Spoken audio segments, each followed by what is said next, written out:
Hello, everybody, and welcome to Danger on Delmarva. My name is Rhonda Jefferson, and I'll be your host as we explore the dark and winding roads that lead around the Delmarva Peninsula. If you're new here, welcome, and if you're a returning listener, welcome back. I have noticed that I do have a few new followers, so thank you very much.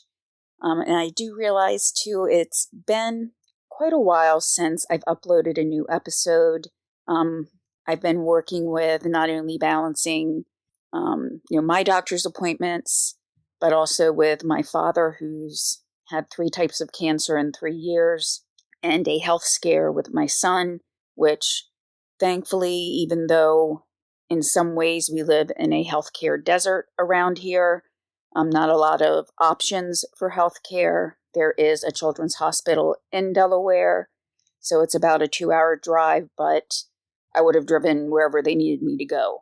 But thankfully there was, a very renowned children's hospital where, we were able to get him pretty quickly. And so he's fine. That's all taken care of. It was just scary there for a little bit of time, but thankfully everything has worked out.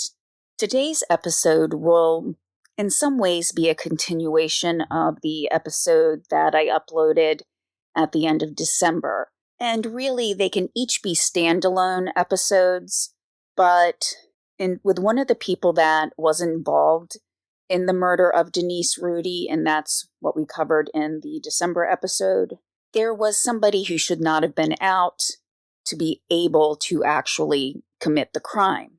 And so that was very frustrating, not only doing the previous episode, but going through and looking at Christopher Johnson's history. And Christopher Johnson is the person we'll be discussing today. And just trying to kind of figure out what would have been the best course of action. We'll be looking at some of the policies and procedures when it comes to the Department of Corrections and really what their goal is. Is it to punish, as in looking at the word penal system? We get words such as penalty from that.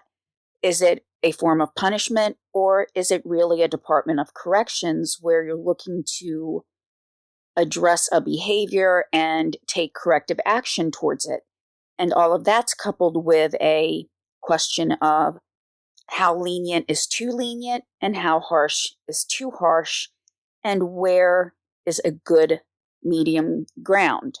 Well, since we're talking about a murder being committed, we can probably say that none of the goals were reached in the case of Christopher Johnson. And at times you almost want to bang your head against the keyboard when you're looking at things, wondering, how could somebody let this happen? But I try to look at all sides of a coin, and I do think rehabilitation is an extremely important part of the prison system, because otherwise inmates would be released back out into society without some of the tools that they may need to be able to contribute to society, get a job, and live a fulfilling life, because that really is the ultimate goal when someone is released from prison, because if not, it just becomes a revolving door, and we definitely don't want that either. But I think many of us have seen over the course of at least my lifetime things becoming very lenient, and sometimes wondering why arrests are even made. And then sometimes even the wrong people get blamed when something happens. Just as an example, I read a petition one time wanting to hold police liable because somebody broke a restraining order. Well, the police had arrested the person 3 times, and 3 times the prosecutor did not ask for any bail or bond. The judge didn't assess any, and he was back out on the street until after the 3rd arrest, he ended up killing the person who he had the restraining order out against him. So those are the types of cases where I think we're seeing that more and more often. And, whether they be prosecutors, defense attorneys, judges, every part of the penal system has to try to balance things out. And we also then have prison overpopulation.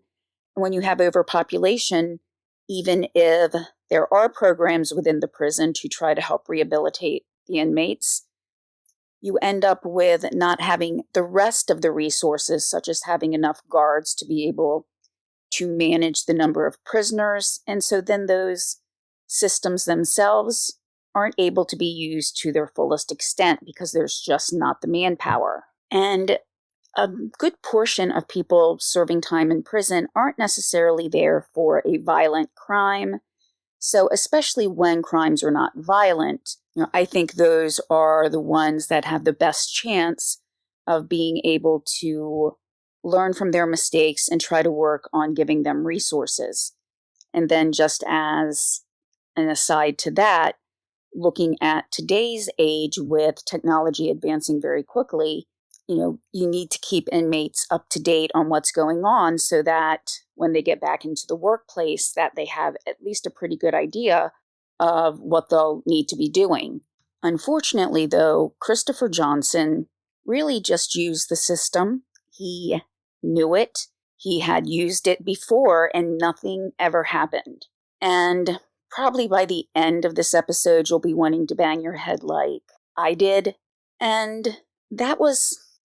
I'll let you know, too, I also faced some questions in myself as to whether or not I even could continue doing the podcast.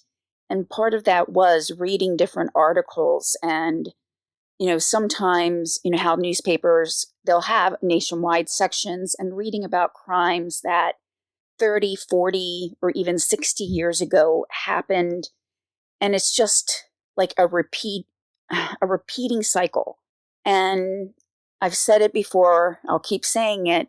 One of the reasons I do this is I want to try to see what we can learn, about what happened. What are ways that we can improve any system, whether it's the penal system, early intervention, and in the cases where I'm looking at natural disasters or man-made disasters, did we learn anything from them to either help prevent those disasters from happening again or to mitigate the impact if there's no way to stop something from happening, such as a storm or something like that. And to keep reading articles that are similar with only changes to, say, the technology used to track someone down or, what was going on in the background of a case, looking at a different time period, basically.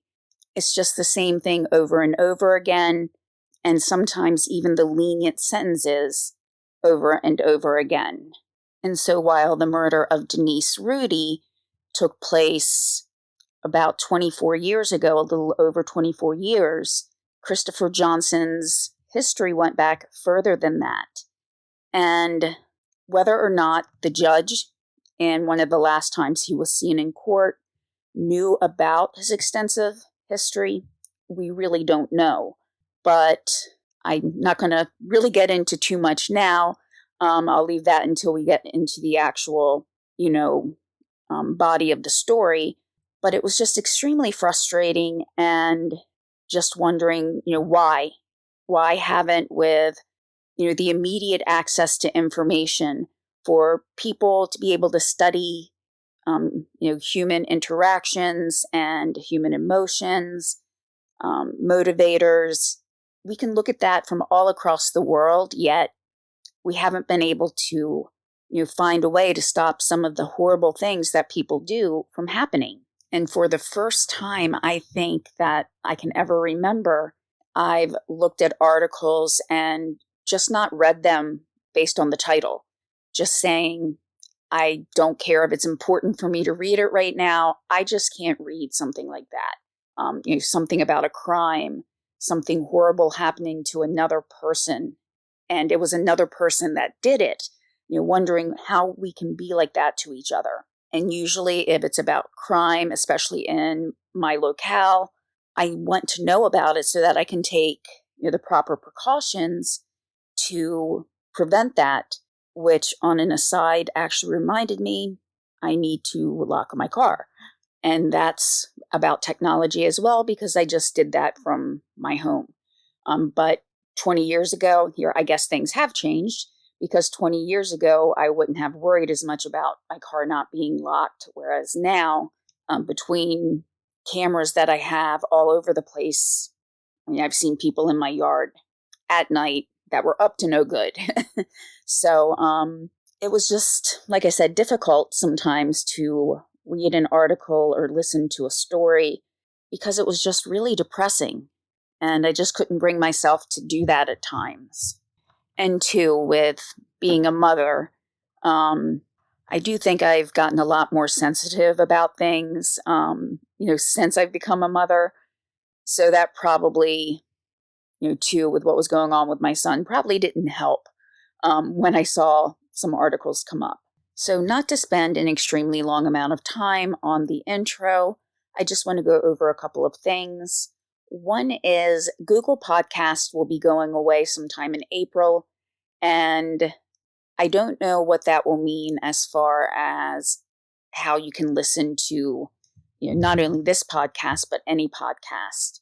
I know I listen to podcasts through Google, and you can just usually download and go. If you're not going to have access to Wi-Fi, or you don't want to use a lot of data when you're out.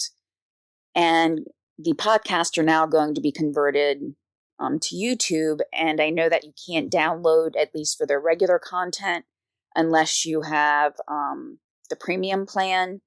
So, just as kind of a heads up, if you haven't seen that, that's something that'll be coming up pretty soon. Also, any of the sources that I used will be linked in the description of the episode. Most of the sources in this case are newspaper articles, whereas with the original story on the murder of Denise Rhudy, there were some court documents as well that gave a lot of information. But this will be mostly newspapers, and they will be from newspapers.com, so if you don't have a subscription, you may not be able to read the whole article, just to kind of let you know. And finally, as you can probably guess through both the name of the podcast and what I've discussed so far, some of the topics may be hard for some people to listen to, so this will not have as many details as the one that I uploaded at the end of December, but most episodes that or most topics that I cover do usually have some type of content warning in there, because there's a variety of different things that I might discuss that may be a little hard to listen to. So with all that being said, let's get into today's episode. Now, first, I do want to give a quick recap of the December episode. If you just want to listen to this episode without going back to the previous one, I will, after I'm done editing, put the start and stop time of the synopsis. So if you want to just skip ahead, you can do so. But in December of 1999, Denise Rhudy and two work colleagues went to a bar to listen to another colleague play in a band. The previous night, three men, Siddiqui Garden, Christopher Johnson, and James Hollis, had also committed a crime, an armed robbery. Now, Hollis could not actually participate in the crime due to having a leg that had been amputated, so he needed either crutches or a wheelchair to get around, but he did help in the planning process, so he was also prosecuted. On the night before Denise was murdered, Siddiqui Garden and Christopher Johnson went out and they robbed a couple at gunpoint, with Johnson actually handling the gun that night. They did pretty well. They went to Walmart and used a credit card, and thankfully that Walmart had pretty good surveillance cameras. And then the next night, when they did approach Denise Rhudy and her colleagues, it was now Siddiqui Garden who had the gun and Johnson acting as a lookout. In the process of the armed robbery, Siddiqui Garden shot Denise Rhudy. She was still in the driver's side of her car. Her two colleagues had gotten out of the car already, and neither one of them said that they had cash or could give Garden anything, but Garden did shoot Denise. There were varying reports as to whether or not Denise had also said she didn't have any money on her, or whether she was complying with Garden's commands. Either way, he shot her. It doesn't matter the reason why. Nobody has a right to shoot another person like that. He was found guilty, but he also shot at the female colleague that was with Denise that night and was found not guilty of attempted murder, which I find absolutely mind-boggling, but that's what the jury found. And where we're at now is with Christopher Johnson. And, I mentioned the Walmart security footage, and they were able to link the two robberies, and they saw the men using a card at the Walmart, so they were able to trace it back to the three men. And in the early days of the media coverage after the arrests, it was Christopher Johnson's name who actually made the splash across the headlines. And the reason for that is just earlier that year, he had walked away from a work release facility after going out on a court date. Just 3 months prior to Denise's murder, Johnson was at the Morris Center. He was supposed to have attended a court date in Wilmington on September 21st. And this was a facility where if you had a court date, if you had a job or a doctor's appointment, you could go out for those reasons. So he had been given a 36-month sentence into the program, but as you'll learn, he knew he could just kind of walk away. And that's what he did on September 21st. Now, the Morris Center was not really having a good week that week. Johnson had walked away on the 21st, but on the 20th, another person who had been sentenced to the Morris Center also walked away. In that case, the man who walked away had carjacked a car in Felton, Delaware. And I'm sorry, I can't remember if I mentioned Morris Center was in Dover, which is about halfway through the state, and Felton is just a little bit south of that. But he carjacked somebody in Felton and in the process stabbed the driver 9 times. 9. He was charged with, and I'm quoting here from the News Journal, he was charged with first-degree attempted murder, kidnapping, carjacking, and robbery, end quote. So this is a little rant you might have heard before, and if you have, I apologize, but I just hate the word attempted in front of any charge, because usually when that word is in front, the sentence is much lower, and in my mind, it's like the intent was to kill.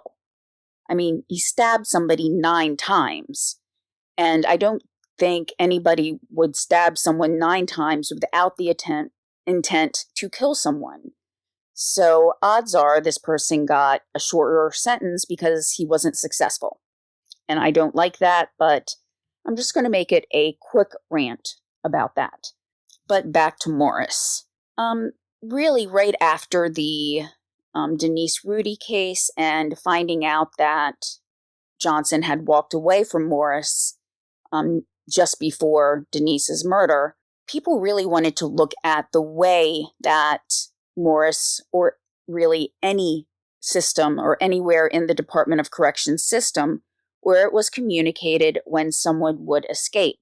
While, initially they did look at it and make some suggestions, in many ways it still seems less than adequate to me, even after the changes were made, especially when looking at these two people in specifics, which would be Johnson and the person who walked away the day before.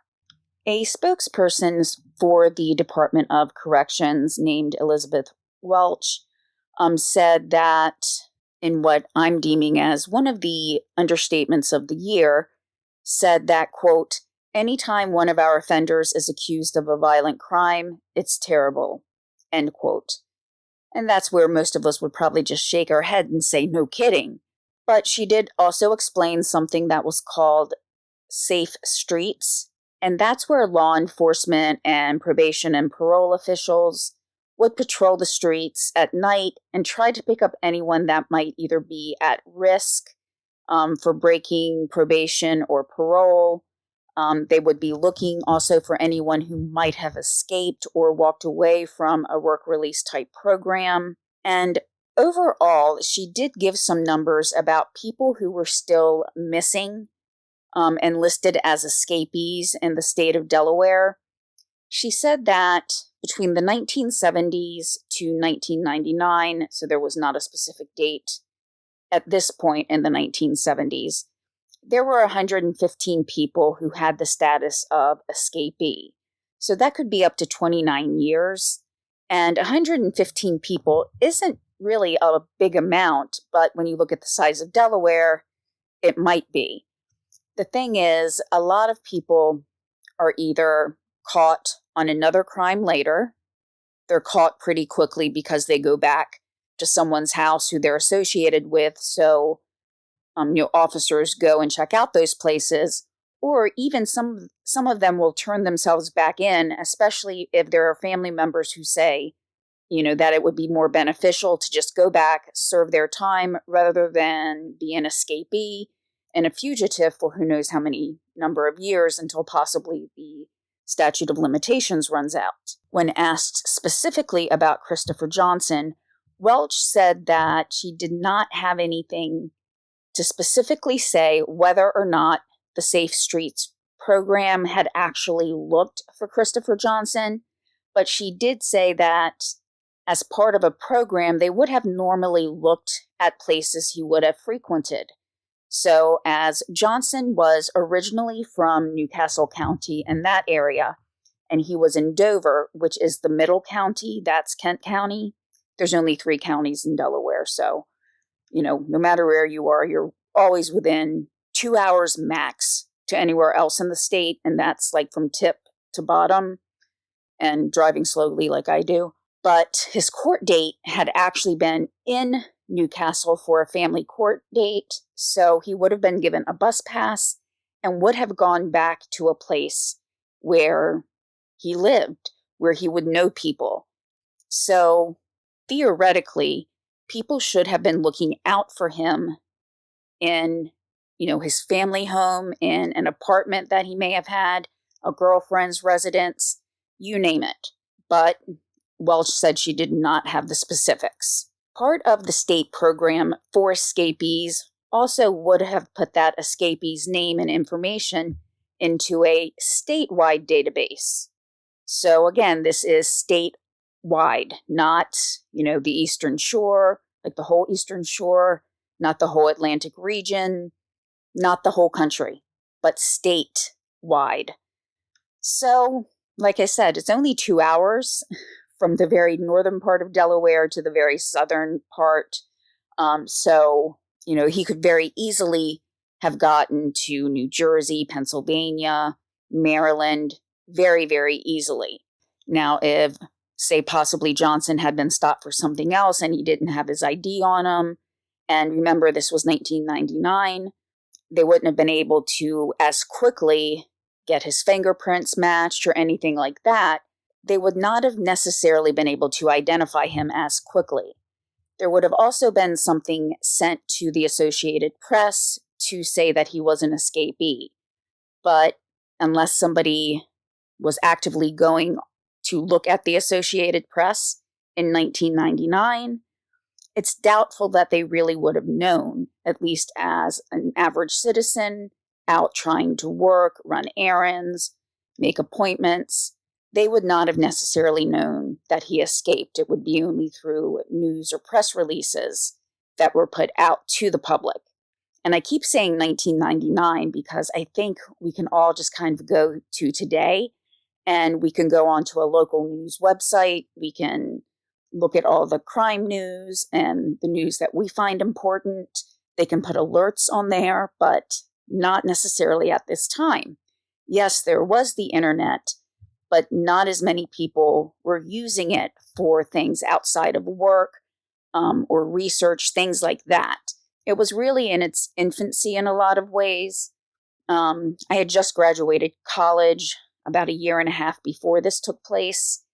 And while I use the internet for a lot of research and things like that, not everybody was using it as much. In quite a coincidence, though, the day before that Christopher Johnson was arrested in the connection to Denise's case was the day after changes were implemented within the Department of Corrections about what to do when somebody escaped or walked away from a program. Basically, a lot of the information and steps that they took would have been the same. The database would have been statewide. That didn't change.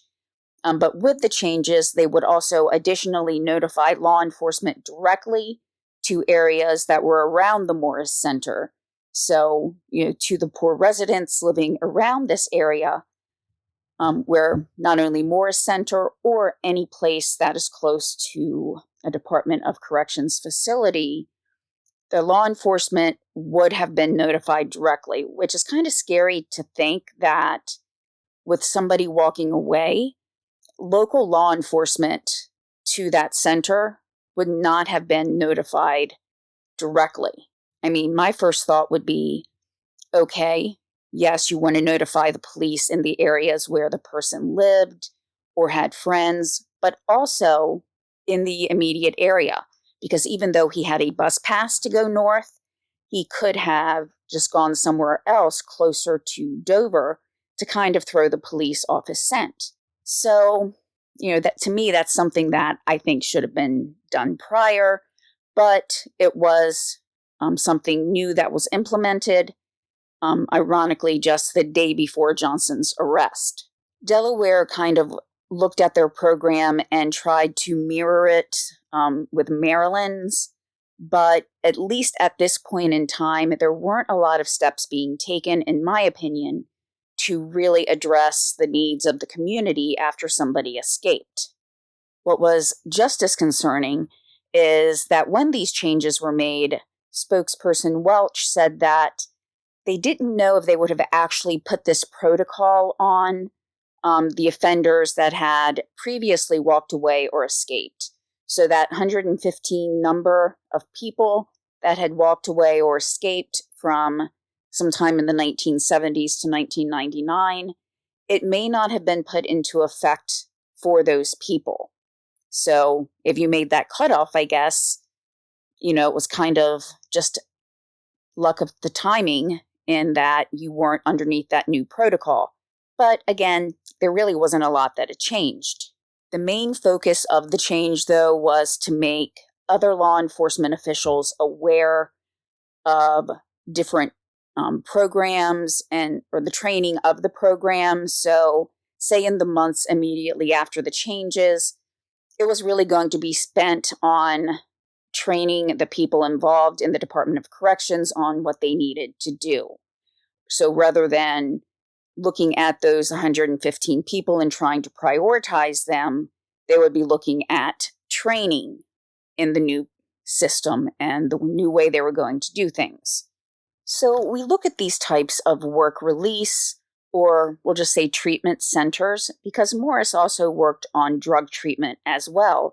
And that was something that was one of the main benefits of the program, and that the first 3 months in the program would have been spent on intense drug treatment and rehabilitation. But it was a more laxed system when it came to them actually being on, say, lockdown or anything like that. Even though there were protocols in place as to where somebody should go or not go, what were the reasons that they needed to leave the facility. Yes, there were controls there, but it was much more lax than any type of actual prison or correctional institute.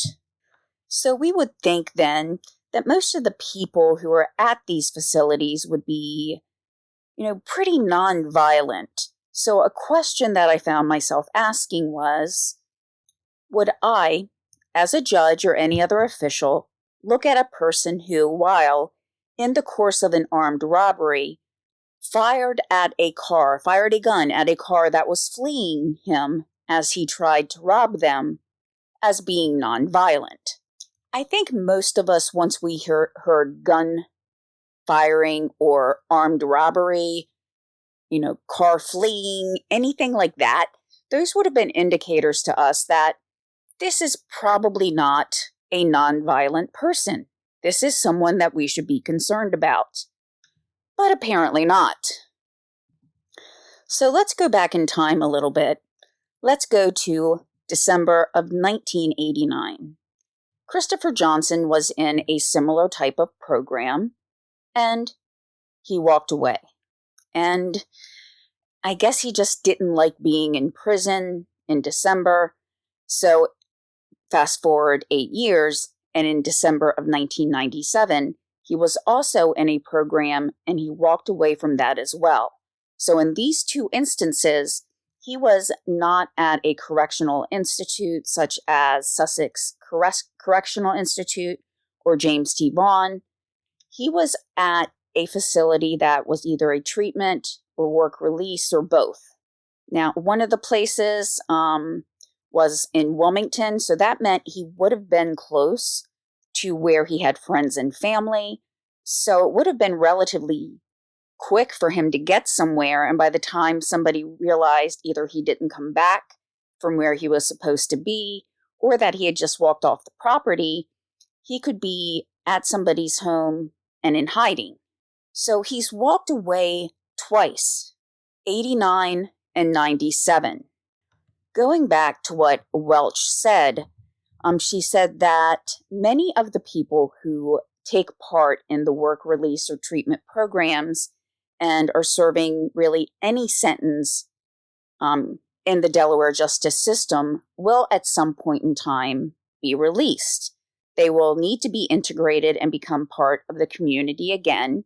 And that's why, the penal system looks at these types of treatment centers and work release programs to try to give those convicted of a crime the support that they need, or to help them find ways that they can go back successfully into society.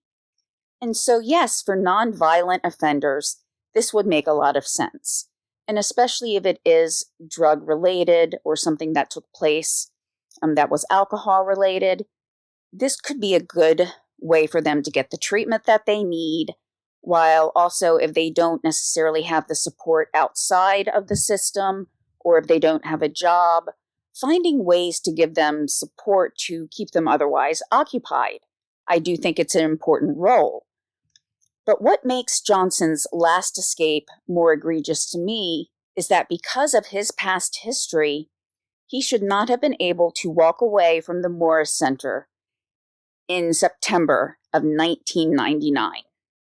So just in case you've lost track of his escapes, we have December 89, December 97, then September 99, and he was involved in the murder of Denise Rhudy in December of 1999. Now, the judge who sentenced him to this treatment facility, and I apologize if I'm not going to say his name correctly, but Judge Richard S. Gabeline, he gave Johnson a 36-month prison term, but instead he suspended that as long as he did 3 years at Morris.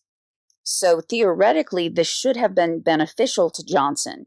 It did include the drug treatment program, and many of the articles that I read that included the name Christopher Johnson, where the age kind of matched, and I think it was talking about this Christopher Johnson, they all seem to be related to drugs.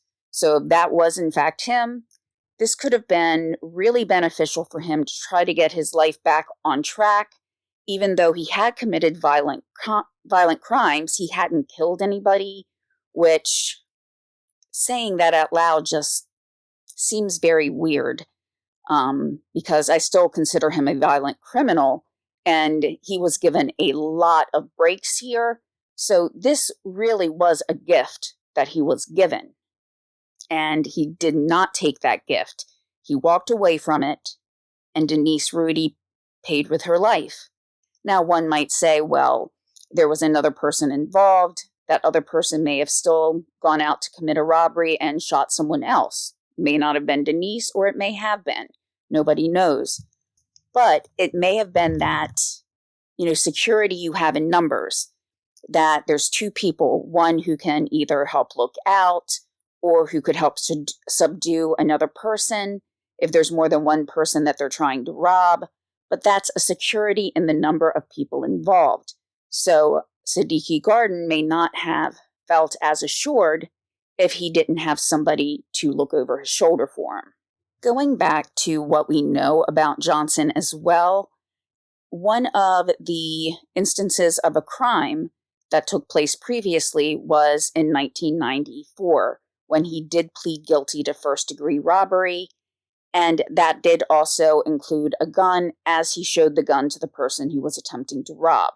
So I think anything that includes a gun, even if he didn't fire it, that should be considered to me a violent crime. Now, I have touched briefly on what happened in 1999 when he escaped. According to Welch, he should have been in the program since around June, and would have served those first 3 months as intensive drug treatment, so he wouldn't have been able to leave the facility, even for work. Which I do kind of find strange, is if someone, say, has been convicted of a crime, it was nonviolent, and they sentence them to this treatment, if they already have a steady job, I would think it would be more stressful to have to go into the facility and lose that job. But then again, I guess the only other option would be going to jail, and you would be losing the job anyway. But still, it could be more supportive, I think, for the person to still have the job, but that's neither here nor there. We've already seen that, at least at this point in time, that it didn't really seem to work. And as I'm sure we can all imagine, there was anger that was shared amongst all of Denise's loved ones, her friends and family, and this can be echoed in her mother-in-law's statements. Now, Denise was a married mother of 4, and her mother-in-law, Betty Rhudy, made the following statement, quote, "If I were a judge and I knew this guy walked away before, any judge with common sense would not allow him out on work release," end quote. Now, according to Welch, again, the spokesperson for the Department of Corrections, she said that because he did have that history of escaping, he really should not have been able to be part of the program. And if he had committed a violent crime at some point in time, he couldn't have been part of the program unless he passed a mental health evaluation and with the recommendation of the prison system. To go back to a news journal article, to quote, "Participants can't have escape records, can't be sex offenders and violent offenders, or admitted, only if they pass a mental health exam and won a recommendation from their prison," end quote. I know it doesn't quite seem to flow, but that's what it said. So there were reasons why he could have been let into the treatment facility as compared to prison. But there's no record that he passed a mental health requirement. And to me, again, some of the things he had done indicated he was a violent offender. He had escaped from other facilities. He had fired a gun at people before. The instance with Denise Rhudy, even though that was Garden who fired that gun, still he was involved. And he had shown other people a gun before. So all of this together should have made him not eligible for the program. But unfortunately, the judges can also override these. A judge can appoint someone to go into one of these treatment and work release facilities, even if they have that escape on their record. And I guess it would be in some ways easy for them to make the decision because there were a lot of requirements for those who were in the facilities. So the first 3 months, they had the intense the intense drug treatment. And then if they went to their jobs, at any time, someone from the Department of Corrections could come into their job and check to make sure that they were there. They could check in with supervisors to make sure that they were doing what they were supposed to do. So it's not like they left the facility in the morning and could just go out and hang out with their friends or anything. They had to be at where they were supposed to be. The other times, again, that they could leave was for a medical appointment or for a court appointment. So this brings up the argument then as to what's too lenient and what's too harsh in terms of sentencing. Representative from Dover, Donna D. Stone, said, quote, "This is exactly how minimum mandatory sentencing began. People felt judges were being too lenient." End quote. So the point I feel that she was trying to make here is that when you have a mandatory minimum sentence, judges don't have any sway over that. It's you have to do this, you have to serve this amount of time, you have to do this program, or whatever the parameters of that sentence say, and the judge cannot go less than that. What some people see as a downfall to that is if there are mitigating factors such as, say someone lost their job and they committed theft to quite literally feed their family, you couldn't take that into account and maybe give them a less harsh sentence. You would have to give them that minimum mandatory sentence, even if you feel that there were mitigating factors. So someone who did steal for the benefit of their loved ones would get the same sentence as someone stole just so they could, say, go on a trip or buy drugs, which, let's face it, is probably what most of that is for. So it left that decision-making out of the judge's hands and just said mandatorily somebody will serve this sentence. And the judge had no say in that. And I personally like the idea of it being very objective. You can't go outside those lines. I'm there about 95%. But there is that part of me that says maybe there are sometimes mitigating factors, especially if it was not a violent crime, where maybe it should be a little more lenient. And so that's the downside to having these things happen, is you take that decision out of the judge's hand, where those 5% of people, let's say, who really have those mitigating factors, you can't do anything. You still have to sentence them the same way you would sentence a hardened criminal, except for the fact that, the hardened criminal, there's probably years tacked on because of previous offenses. So when people hear about cases of work release programs that go wrong, of people escaping, especially when there are episodes of violence that happen after the escapes, it does leave people really questioning these types of programs. It leaves many people hurt, afraid, angry, disgusted, and just questioning what the penal system is doing to keep most of society safe. And those who are most directly affected, the victims of the crimes or their families, are left to live with this for the rest of their lives. Whereas if the person gets sentenced to a work release, they could be out in that 3 years and just kind of look forward, whereas their victims always will have to look back and live with either the memories of what was done to them or live with the loss of a loved one. One thing at the core of almost any administrative or legislative error, in my opinion also, is a lack of communication. Now, looking at this, we would say that knowing that an inmate who was in a work release program did walk away and then was arrested for the murder of someone, we would all be extremely angry and want to know who made this decision, why they made that decision, and how are they going to answer for that decision. Going back to Welch, since she is, again, the spokesperson for the Department of Corrections, she said that she could not specifically say whether or not the judge had actually known that Johnson had walked away before. There really wasn't a way to find out if there was something like a pre-sentencing report. I know that at least in current cases, in a lot of courts that I've seen or read files on, there's something called a pre-sentencing report, and that gives the judge everything they need to know, whether there's been previous convictions, everything about their criminal history and other factors that could affect the sentencing. So if the judge here had had that type of pre-sentencing report, they could have seen that he walked away from these two different programs, one just a couple of years earlier than this case took place. So I'm not going to put him in another one because he knows he can already walk away. He can just go in there and walk away as soon as he's given a little bit of freedom.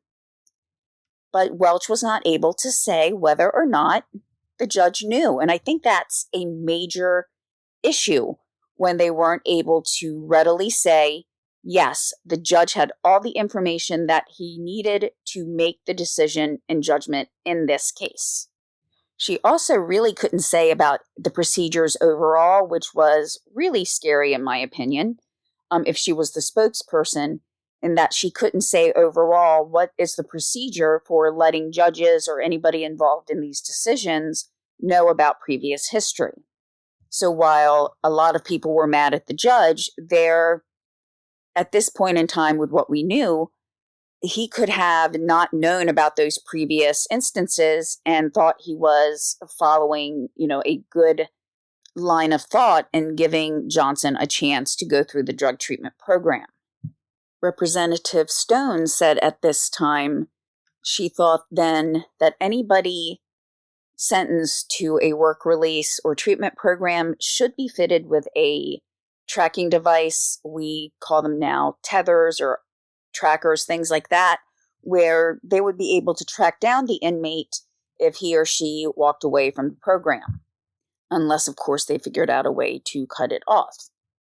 While some of the representatives, the state representatives who spoke out about the case seemed, emotional and angered, which I think they had every right to be, there were others that were a little more metered or measured in their responses, saying that they wanted to learn more about exactly what happened before they made any comments. But also, again, bringing up a good point that many people might actually be benefiting from these programs. It's having these bad apples that escape from these drug treatment programs or work release facilities that make it worse for all those that may benefit from the programs. It also makes the general public more leery about having correctional facilities, whether or not they be prisons, halfway houses, or these types of programs in their neighborhood. And I definitely agree. I wouldn't want one in my neighborhood. I think we can all agree with that. And then to find out somebody who walked away from one, or in this case, 3 separate times, and in the case of Morris Center, having 2 escapees escape in 2 days, with both of them ending up at points in time committing violent crimes, that leads to more than just a little bit of concern. There was an investigation by a judiciary board into Johnson's escape and whether or not he should have been part of the program. The report actually said that the judge that placed Johnson in the drug treatment program, even though it's contradictory to the fact that he had 2 previous escapes, was the appropriate response. One thing that was not made clear in the report was as to when an actual arrest warrant for Johnson was issued, or even if there was one. For the family court date that he went to on September 21st, well, he never actually showed up for that court date. They actually rescheduled that hearing for December 8th, which was about not quite 20 days prior to Denise's murder. That was scheduled, and he didn't show up for that either. And that's what triggered an arrest warrant that we know of. So we're not even really sure if the escape from Morris triggered an arrest warrant or not. So not to sound cynical again, but it didn't really seem like anybody learned anything from any previous escapes. The one who had carjacked the person and stabbed them 9 times, they had been captured much more quickly, shortly after they stabbed the person. So this was already known. So you would really hope that they would have an arrest warrant out for Johnson, but that's still not clear. A consensus about what to do was, quote, taking common sense steps to minimize risk makes sense, but we need to be clear that walkaways can and do happen, end quote, this is from the investigation that was done regarding Johnson's escape. To me, this almost sounds like a shrugging of the shoulders, like, oh, well, that's the cost of doing business. That's just my feeling.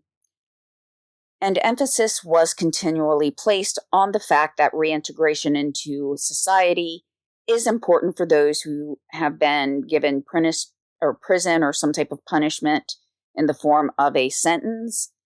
And because work release is really a correctional facility, but it's not as strict, it's a way to try to help integrate those that will be entering into the community soon, to have some of those support systems already there. Beth Walsh said, quote, it's much more effective to move these offenders through these programs than to just throw open the door at the end of their sentences and say, good luck, end quote. The judicial report also did point out that while there were suggestions that judges did have the ultimate decision on whether or not to place someone into a treatment or work facility rather than prison, was accurate. Previously, it had not been clear as to whether or not a judge had that ability, but it was made clear that yes, they did have that ability to send them to a program. In a much more assertive stance, later the head of the state prison system said that they would make a team of 11 officers whose purpose was to look at the at-risk probation and parolees, and to also look to catch those that have escaped or walked away from the work release programs. So this is really kind of like the safe streets that they already had in place. And this was stated by the Department of Corrections Commissioner Stanley W. Taylor. The governor at the time, Tom Carper, also wanted to assign state money specifically for 7 additional officers to look at those who were on the escapee list and to try to find them. To narrow down the numbers, though, into a good specific time frame, in the 2 decades prior to Denise's murder, there were 88 inmates from work release centers that were still listed as an escapee status. So instead of looking at it from 1970 to 1999, just 1979 to 99 brought the number down to 88 inmates, whereas the 70 to 99 years was 115 inmates.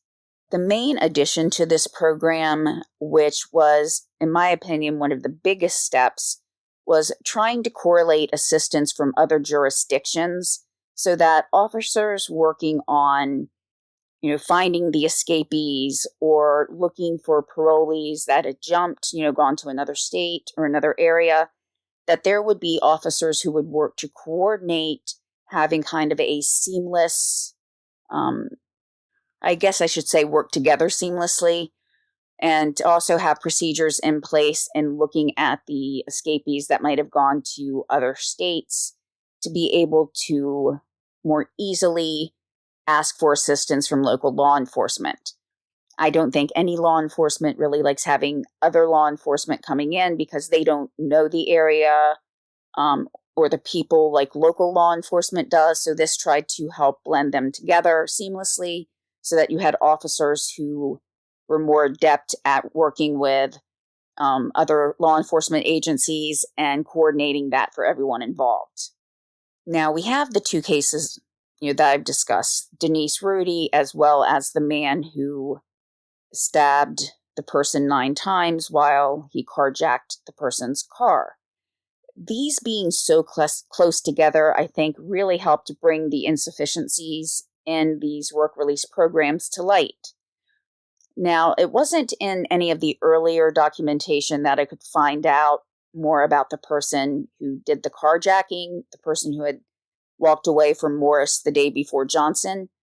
But this man's name was Robert Murphy.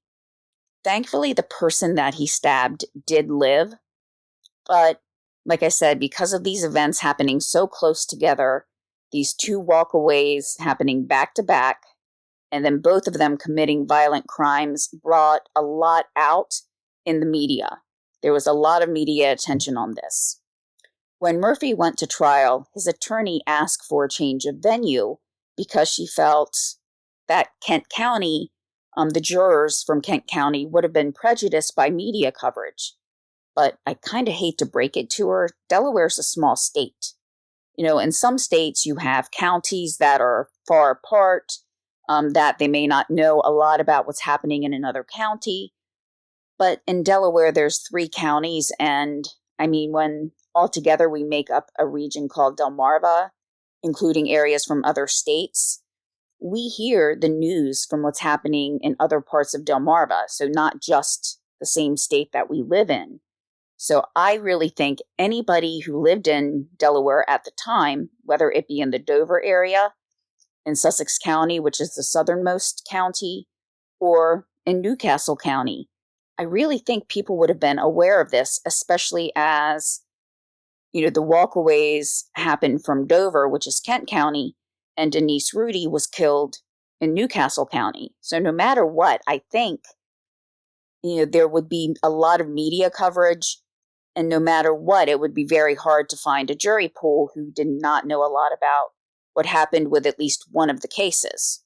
Then with Dover itself being in about the middle of the state almost directly, there really wasn't a way, in my opinion, that there could have been a change of venue. And so it was denied, actually.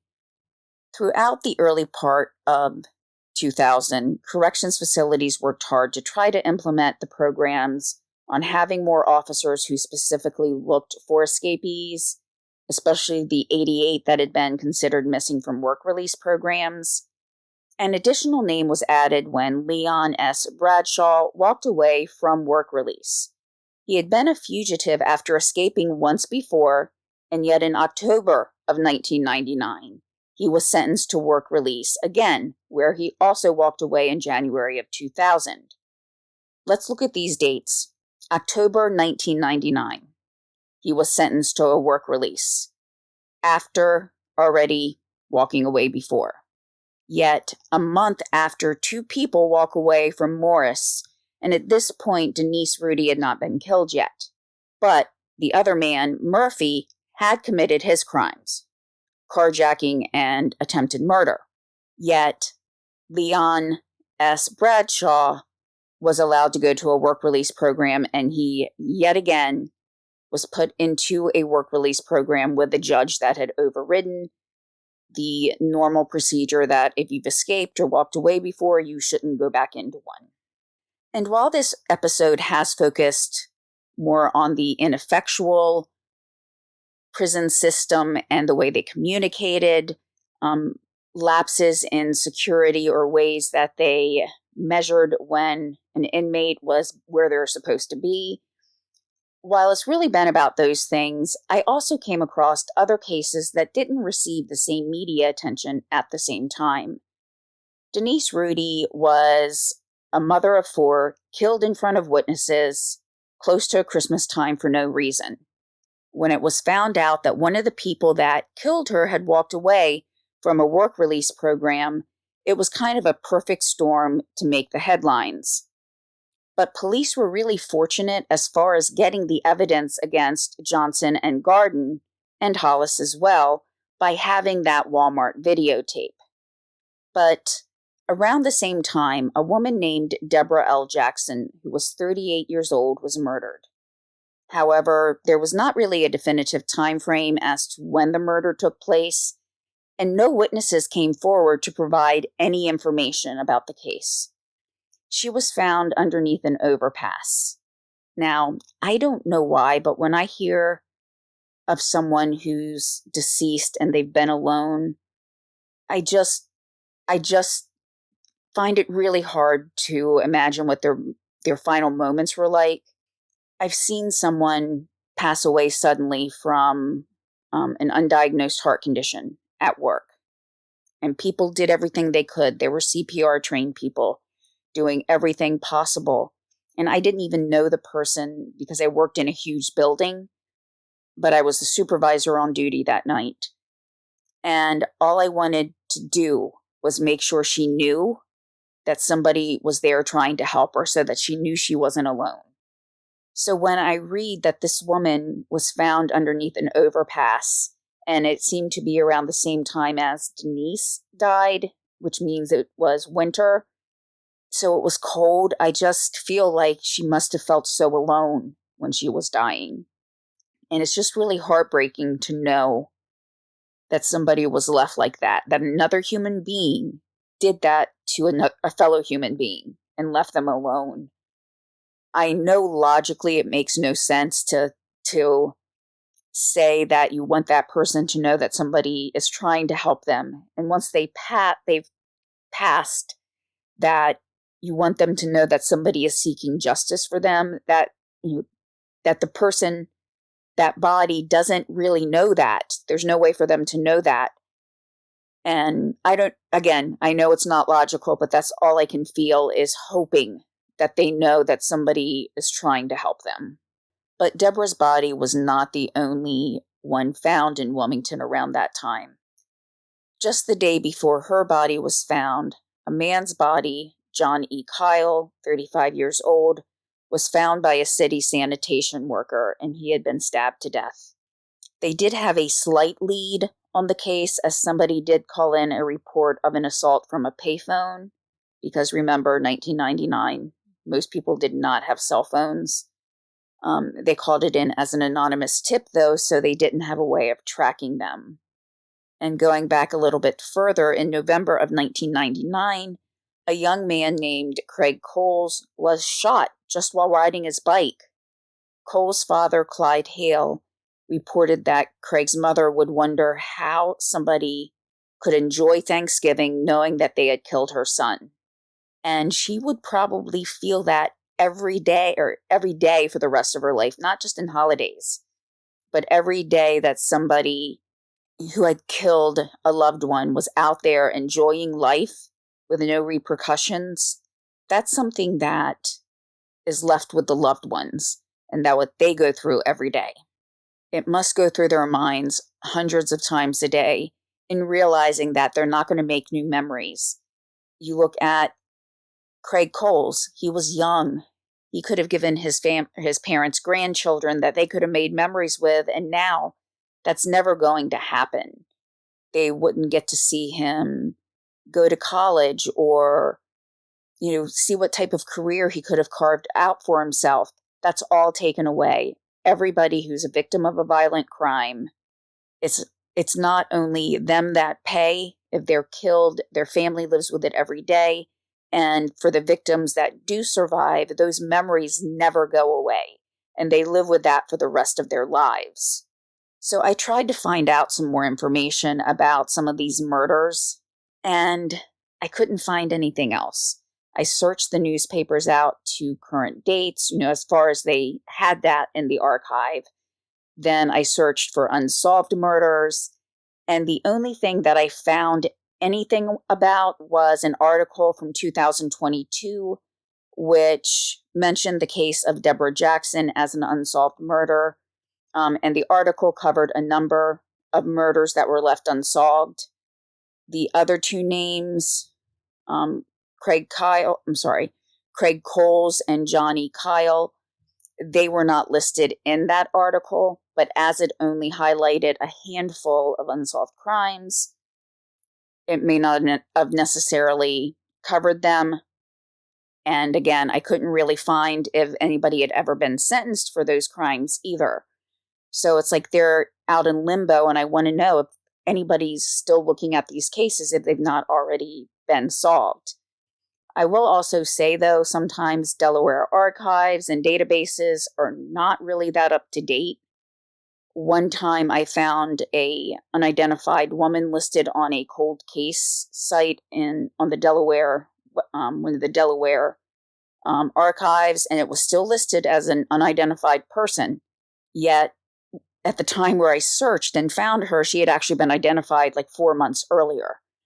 So it had not been up to date. And whenever I'd email detectives that were listed as a contact for any of the cold cases, I would get a response back saying that they weren't assigned to the case anymore, even though their name and their email was there on the database. So that was kind of frustrating in terms of trying to get information.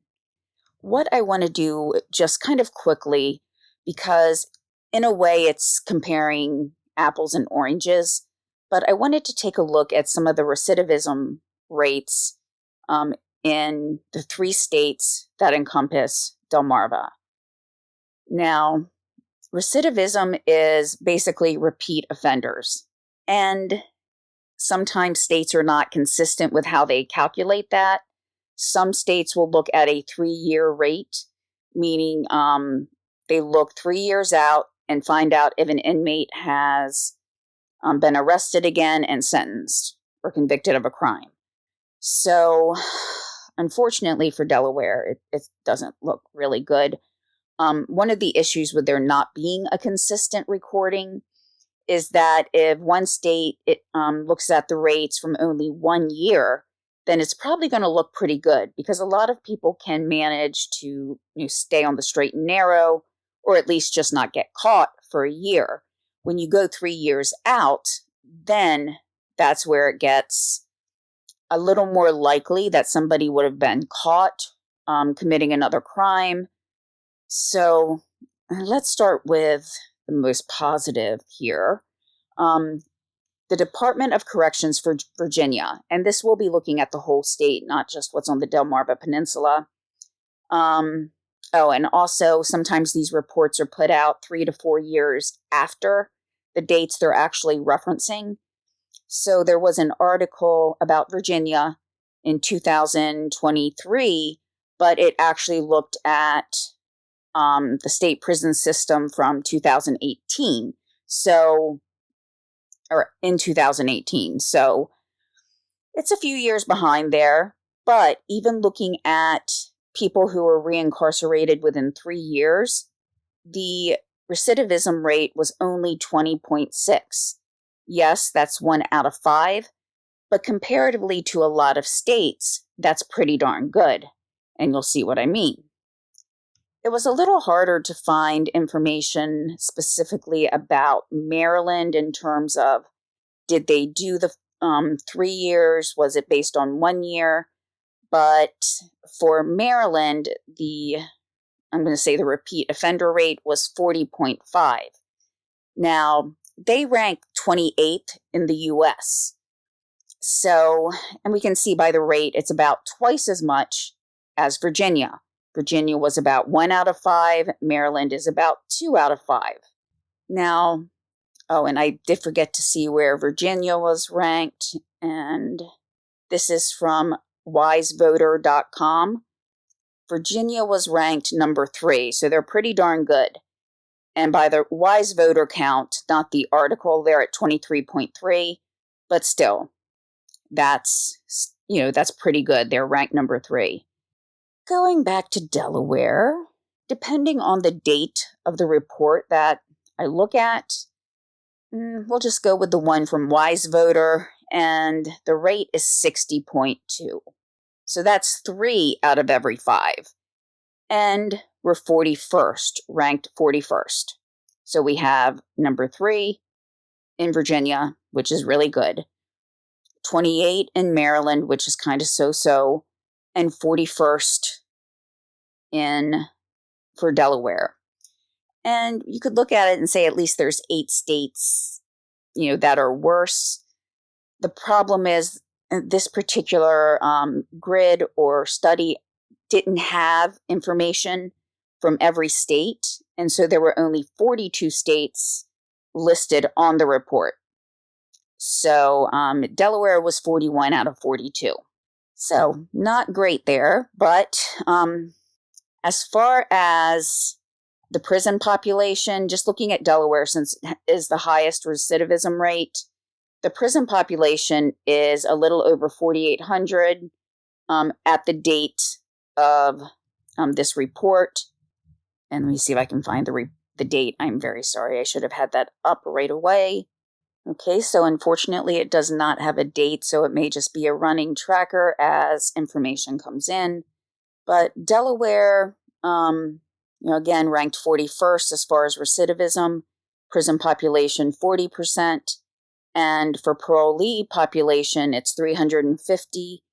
And I guess based on the population numbers for the state of Delaware, and they did have access to all 50 states for this particular ranking, and Delaware is 50th. So as far as the recidivism rate, the only state that where stats were available that ranked worse was Alaska. And they have a much bigger land area to cover. They're at 61.6, with being 41st in prison population and 44th in parole population. So, again, Delaware did not do great on this grid here. Maryland is 25th in prison population and 20th in parole population, so they're kind of staying around the middle of the road. And Virginia was 9th in prison population and 39th in parole population. Okay, they had a few more numbers for Virginia, and then 18th in probation population. So overall, Virginia is doing its best as far as keeping people out of prison. I'll have the link to this ranking